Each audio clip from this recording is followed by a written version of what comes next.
Hello, hi everyone. Welcome to our YouTube channel Pratibha Empowering Skill and Knowledge. నేను మీ Mallesh. Morning నేను ఒక video upload చేయడం జరిగిందండి.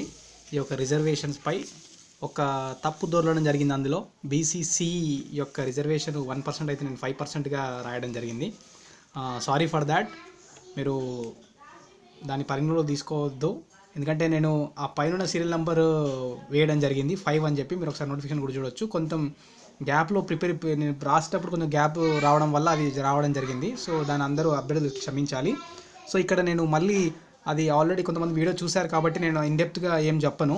But ఓవరాల్గా ఇప్పుడు చూపిస్తాను చూడండి. నేను ఆల్రెడీ టైటిల్ చెప్పడం జరిగింది, clarification regarding reservation opted junior panchayat secretary notification. Adilabad డిస్టిక్ని నేను ప్రామాణికంగా తీసుకొని చేస్తూ ఉన్నాను. ఆదిలాబాద్లో ఎలా నోటిఫై చేశారు ఏంటని చెప్పి. ఇక్కడ మొత్తం 335 వేకెన్సీస్ నోటిఫై చేయడం జరిగింది. ఇక్కడ నేను అక్కడ రిజర్వ్డ్ కేటగిరీకి మాత్రమే చేయడం జరిగింది. ఈ వీడియోలో మీకు రిజర్వ్డ్ ప్లస్ అన్రిజర్వ్డ్ కేటగిరీ మొత్తం ఎక్స్ప్లెయిన్ చేస్తాను. అంటే ఎలా అంటే ఇప్పుడు ఈ యొక్క ఏమంటారు మన అభ్యర్థులు గమనించాలి. ఎందుకంటే మనకు 102 రావడం జరుగుతుందని చెప్పి కోర్టులో కూడా అన్నారని చెప్పి తెలియవస్తుంది. కాబట్టి ఈ యొక్క రిజర్వ్డ్ కేటగిరీ మరియు అన్రిజర్వ్డ్ కేటగిరీ పైన నేను చేయడం జరుగుతుంది. ఇక్కడ కూడా స్పెల్లింగ్ మిస్టేక్ చూడవచ్చు. ఇక్కడ అన్రిజర్వ్డ్ అని చెప్పి కొంత తప్పులు దొరుకుతూ ఉంటాయి చేసేటప్పుడు. అభ్యర్థులు కొంతవరకు దాని అంటే గుర్తించాలి. సో గుర్తించి నాకు నోటిఫై చేస్తే నేను కరెక్షన్ చేసుకోవడం జరుగుతుంది. సో ఇక్కడ మీరు చూడొచ్చు, ఇక్కడ category vacancies number of percentage అని చెప్పి ఇచ్చాను, పర్సంటేజ్ ఆఫ్ రిజర్వేషన్. అలాగే ఇక్కడ చూడొచ్చు మీరు ఎస్సీ ఎస్టీ బీసీ అని చెప్పి చెప్పడం జరిగింది. ఇలా మొత్తం క్యాలిక్యులేట్ చేసుకుంటే ఇక్కడ 167 మీకు ఆల్రెడీ వీడియో కూడా చూపించాను. 167 టోటల్ రావడం జరిగింది. 50% మాత్రమే. ఇక్కడ మొత్తం టోటల్ వేకెన్సీస్ ఏంటండి 335 కదండి. 335 డివైడెడ్ బై 2 అయితే 167.5 వస్తుంది. బట్ ఇక్కడ 167 చేశారు కాబట్టి 50%. వెరీ క్లియర్ అండి. రిజర్వేషన్ కేటగిరీకి 50% ఇచ్చారు. సో నోటిఫికేషన్లో ఎటువంటి ప్రాబ్లం లేదు ఈ రిజర్వేషన్ కేటగిరీ గురించి. అంటే వాళ్ళకి ఇచ్చారా లేదని దానిపైన. ఇప్పుడు మొత్తం ఈ అన్రిజర్వ్డ్ కేటగిరీల నుంచి ఏదో కోత విధించారని చెప్పి అభ్యర్థులు కొంత గందరగోళం గురవుతూ ఉన్నారు. సో దానిపైన నేను మీకు ఎక్స్ప్లెనేషన్ ఇస్తాను. ఫర్ అన్రిజర్వ్డ్ కేటగిరీ ఏమైపోయిందంటే ఇక్కడ నోటిఫికేషన్ పరంగా చూసినట్టయితే ఇక్కడ 45, 3, 2, 2 అని చెప్పి మొత్తం 52 అయిందనమాట. నేను దీనిపైన మీకు ఈ వీడియోలో క్లుప్తంగా ఎక్స్ప్లెయిన్ చేస్తాను. అంటే ఇప్పుడు మొత్తంగా ఎంత అయిపోయిందని 102 అయిపోయింది. సో 102కి మీరు రిజర్వేషన్ ఎలా క్యాలిక్యులేట్ చేస్తారు, రోస్టర్ పాయింట్స్ ఎలా క్యాలిక్యులేట్ చేస్తారని చెప్పి అడగడం జరిగిందని చెప్పి మనకు తెలియవస్తూ ఉంది. సో దీనికి నేను ఈ వీడియోలో క్లియర్గా ఎక్స్ప్లెయిన్ చేస్తాను చూడండి. మీకు అసలు ఎలా ఈ 100 102 అనే దానిపైన మీకు ఎక్స్ప్లెయిన్ చేస్తాను. యాక్చువల్గా 100 అండి, 100గానే క్యాలిక్యులేట్ చేశారు. నేను 100%. బట్ క్యాలిక్యులేషన్లో పాయింట్స్లో కొంతవరకు వేరియేషన్ ఉంది కాబట్టి మీకు 102గా అనిపించింది. నేను మీకు అది క్లారిటీ ఇస్తాను ఇప్పుడు చూడండి ఈ వీడియోలో. ఇక్కడ చూసినట్లయితే ఇక్కడ డిస్టిక్ పెట్టాను Adilabad. Total number of vacancies 335. Category vacancies notify, percentage of reservation given in notification, actual data interpretation చెప్పి మనం చేసే డేటా ఇంటర్ప్రిటేషన్. ఇది డేటా ఇంటర్ప్రిటేషన్.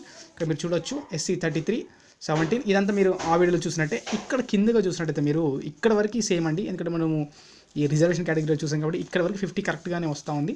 సో ఇక్కడ మీరు VH, HH, OH అనేది ఇది డిజేబుల్ కేటగిరీ కాబట్టి ఆల్రెడీ మనకు ఈ డిజేబుల్ కేటగిరీ కనుక మీరు రిజర్వేషన్ కల్పించినట్టయితే మీరు అంటే తగ్గొచ్చు, 50% తగ్గొచ్చు అని చెప్పి ఒక సుప్రీంకోర్టులో కూడా అంటే సుప్రీంకోర్టు ఆర్డర్ ఉంది అని కూడా చెప్తా ఉన్నారు. సో అలా చూసినట్లయితే ఇక్కడ మేజర్గా చెప్పేది ఈ sports quota, ex servicemen quota గురించి అండి. నేను అది కూడా ఎక్స్ప్లెయిన్ చేస్తాను. ముఖ్యంగా మనం 102 గురించి చూద్దాం. ఇప్పుడు 102 ఎలా వచ్చింది ఏంటి అనేది. ఇక్కడ మీరు ఇవన్నీ యాడ్ చేస్తే మనకు 102 వస్తుందండి. ఇక్కడ నేను పేపర్ పెద్దగా చేస్తాను. పిన్స్ కొట్టడం జరిగింది. కొంచెం చిన్న మ్యాటర్ చాలా ఎక్కువ ఉంది, లెంత్ ఉంది కదా. సో ఇక్కడ మీరు ఇక్కడ చూడొచ్చు ఎంత యాడ్ చేసిన తర్వాత ఈ మొత్తము డిస్టిక్లో మొత్తము జనరల్ వచ్చేసి 221, అలాగే ఉమెన్ వచ్చేసి 114. ఇలా చూసుకున్నట్టయితే మనకు మొత్తంగా 102 రావడం జరిగింది. ఇదంతా యాడ్ చేస్తే మీ అందరికీ తెలుసు 102 వచ్చిందని చెప్పి. వేకెన్సీస్ 335 రావడం జరిగింది. అలాగే మీరు ఇక్కడ కొంచెం పని చేద్దామండి. ఎలా అంటే ఇప్పుడు ఈ యొక్క SC రిజర్వేషను క్యాలిక్యులేట్ చేద్దాం. అంటే 15% ఎంత అనేది క్యాలిక్యులేట్ చేద్దాం. అంటే ఇప్పుడు ఇక్కడ 33 + 17/335 × 100 ఇది ఫార్ములా అండి, పర్సంటేజ్ ఫార్ములా. ఇక్కడ ఇవ్వడం జరిగింది number of vacancies by total number of vacancies, total vacancies × 100. ఇక్కడ చేసినట్టయితే నేను మీకు క్యాల్సీలో చూపిస్తాను. క్యాల్సీలో చూపిస్తే మీకు అర్థమవుద్ది పాయింట్స్లో ఎలా డిఫరెన్స్ ఉంటుంది అనేది. కొంచెం జూమ్ చేస్తాను మీకోసం. జూమ్ చేస్తూ ఉన్నాను. ఇక్కడ జూమ్ చేస్తాను చూడండి, ఇక్కడ కనిపిస్తుంది అనుకుంటున్నాను అందరికీ. సో ఇక్కడ 50 అంటే 30, మళ్ళీ మీరు కన్ఫ్యూజ్ అవ్వాలి గారు, 33 ప్లస్ 17 50 అండి, డివైడెడ్ బై 335 ఇంటూ 100. ఇలా చూసినట్టయితే ఇక్కడ ఎంత రావడం జరిగింది, 14.9253. ఒక 4 డిజిట్లు తీసుకోండి ప్రామాణికంగా, ఎందుకంటే మన 100 ఉంటుంది కదా, 100 అంటే ఒక 3 డిజిట్స్ రావాలి కాబట్టి 4 డిజిట్లు తీసుకోండి. అలాగే మనము ఇక్కడ నేను అదే రాయడం జరిగింది చూడొచ్చు. ఇక్కడ మళ్ళీ జూమ్ అవుట్ చేస్తాను. ఇక్కడ మీకు అదే రాసాను చూడండి. ఇక్కడ మీకు ఇక్కడ టిక్ మార్క్ చేస్తామన్నాను, అదే రాయడం జరిగింది. సో 14.9. అలాగే మనము ఎస్టీకి చేద్దామండి. ఎస్టీ కేటగిరీకి ఎంత ఇచ్చారనేది 14 వేకెన్సీస్ ఇవ్వడం జరిగింది, ప్లస్ 7 21 రావడం జరిగింది, divided by 335 so into 100. So మన ఫార్ములా కదండి మనకు. సో 6.2 ఇది ఎస్టీ అండి, ఎస్టీ కేటగిరీ, ఇది ఎస్సీ కేటగిరీ క్యాలిక్యులేషన్. 6.2 అని చెప్పి 6 ఎంత రావడం జరిగింది, 6.68 రావడం జరిగింది. సో అలాగే మనము బీసీఏకి చేద్దాము. బీసీఏ కూడా 7 పైన ఉంది కాబట్టి మనము ఇక్కడ నెక్స్ట్ బీసీబీ చూద్దాము. 10 అన్నారు బట్ 9.8 వచ్చింది. ఇక్కడ మీకు చూపిస్తాను. బీసీబీ కనిపిస్తుంది కదా, ఇక్కడ 10% అన్నారు యాక్చువల్గా. బీసీబీ 10%, బట్ 9.8 వచ్చింది క్యాలిక్యులేట్ చేస్తే. అలా వేకెన్సీస్ మొత్తము 33 డివైడెడ్ బై 335 ఇంటూ 100. సార్ 9.8, 8.5 కాదు, 9.8507. ఇది బీసీసీ సారీ బీసీబీ అండి, బీసీబీ రిజర్వ్. ఇలా అంటే మనకి ఇక్కడ వ్యత్యాసం చూసారు కదా, అంటే 9.8, 14.92 ఇలా మొత్తంగా క్యాలిక్యులేట్ చేస్తే, అన్ని కేటగిరీలు క్యాలిక్యులేట్ చేస్తే ఎంత వచ్చిందంటే ఇక్కడ 100% వస్తుందండి కరెక్ట్గా క్యాలిక్యులేట్ చేస్తే. మీరు డెసిమల్స్లో తీసుకుంటే నాకు మాత్రం ఎలా వచ్చిందంటే ఇక్కడ చూడొచ్చు మీరు, 99.993. అంటే నేను ఒక 1, 2, 3, 4 డిజిట్స్ తీసుకున్నాను కాబట్టి ఇలా రావడం జరిగింది. ఇంకో నేను 5th డిజిట్ తీసుకున్నా కనుక ఇవన్నీ సున్నాలు వచ్చేటివి, ఇక్కడ 0 పెరిగేది. సో ఆల్మోస్ట్ 100%గా క్యాలిక్యులేట్ చేశారు. అలాగే ఇక్కడ అభ్యర్థులు, ఇక్కడ మీరు జనరల్ కూడా చూడొచ్చు, 42.98 అంటే 43. సో అలా వాళ్ళ రిజర్వేషన్ క్యాలిక్యులేట్ చేసినప్పుడు అలా క్యాలిక్యులేట్ చేస్తారు. ఓవరాల్గా నోటిఫికేషన్లో మాత్రము 1 or 2 అని రావడం జరిగింది. ఇది ఇట్లా పాయింట్స్లో కాకుండా ఇలా ఇచ్చారు కాబట్టి ఈ యొక్క మనకు కొంతవరకు కన్ఫ్యూజన్ అనేది రైజ్ అయింది. సో ఈ వీడియోలో కొంతవరకు మీకు క్లియర్గానే ఎక్స్ప్లెయిన్ చేశాను నేను భావిస్తూ ఉన్నాను. ఇంకోటి ఈ ముఖ్యంగా అంటూ ఉన్నారు అభ్యర్థులు, ఈ యొక్క ex serviceman sports quota ఎలా క్యాలిక్యులేట్ చేశారని చెప్పి. ఆల్రెడీ మనకు ఈ స్పోర్ట్స్ కోటా గురించి మనకు 74 నంబర్ జీవో ఉందండి, జీవో నెంబర్ 74 ఇన్ ఉమ్మడి ఆంధ్రప్రదేశ్లో. దాన్ని అమెండ్మెంట్ చేశారు జీవో నెంబర్ 5గా 2% రిజర్వేషన్ కోటా ఇవ్వాలని చెప్పి.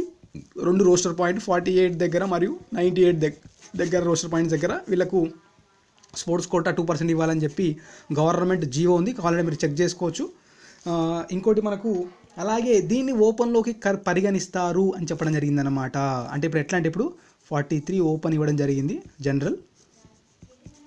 సో ఈ 43లో +4 యాడ్ చేయండి, 47. అలాగే 3% VH. సో ఈ VH సుప్రీంకోర్టు ఆర్డర్ ప్రకారం ఒకవేళ మీరు VH కనుక అంటే ఫిజికల్లీ హ్యాండిక్యాప్డ్ రిజర్వేషన్ ఇవ్వాలనుకున్నప్పుడు మీరు ఈ యొక్క 50% తగ్గొచ్చు అని చెప్పి ఉంది. ముఖ్యంగా ఇప్పుడు స్పోర్ట్స్ దీని గురించి మీకు క్లారిటీ వచ్చే ఉంటుంది. ఎందుకంటే మనకి ఎక్స్ సర్వీస్మెన్ కోటా ఆల్రెడీ ఉంది, 2% ఉంది. సెంట్రల్ గవర్నమెంట్ దాంట్లో కూడా ఉన్నట్టుంది, జడ్జ్మెంట్లో కూడా 2% ఇవ్వచ్చు అని చెప్పి. సో ఇక మీకు స్పోర్ట్స్ కోటా కూడా క్లారిటీ వచ్చింది. అలాగే వీటిని వీళ్ళు నోటిఫికేషన్లో క్లియర్గా చెప్పడం జరిగిందండి, క్లియర్గా చెప్పడం జరిగింది. ఏమనంటే when the candidates of special categories such as ex servicemen are not available, ex servicemen కానివ్వండి మరియు ఈ యొక్క స్పోర్ట్స్ మెన్లు కానివ్వండి లేనప్పుడు డెఫినెట్గా ఈ యొక్క పోస్టులుని ఓపెన్కి కన్సిడర్ చేస్తాము అని చెప్పడం జరిగిందనమాట. సో ఓపెన్ కన్సిడర్ చేస్తామని చెప్పారు కాబట్టి డెఫినెట్గా ఇక్కడ రిజర్వేషన్ పరంగా మనకు ఎటువంటి చిక్కులు ఉండే అవకాశం లేదు. నోటిఫికేషన్కి ఏమున్నా ఈ క్వశ్చన్ల పరంగా రేపు క్లారిటీ రాబోతూ ఉంది కాబట్టి ఈ రిజర్వేషన్ అనేది పెద్ద ఇష్యూయే కాదు నోటిఫికేషన్ పరంగా చూసినట్టయితే. So they are very much clear, వాళ్ళొక సెట్ ఆఫ్ రూల్స్ ఫాలో అయ్యారండి. అభ్యర్థులు ఎవరైనా సెలెక్ట్ అయిన అభ్యర్థులు కానివ్వండి, లేకపోతే సెలెక్ట్ కాని అభ్యర్థులు కానివ్వండి, కొంతవరకు మీరు క్లారిటీ తెచ్చుకునే ప్రయత్నం తెచ్చుకుంటారని చెప్పి నేను ఈ వీడియో చేయడం జరిగింది. అలాగే నేను ఏమంటారు ఈ యొక్క గత వీడియోస్లో చెప్పడం జరిగింది, కొంతవరకు బేస్ డేటానే నేను ప్రజెంట్ చేశాను.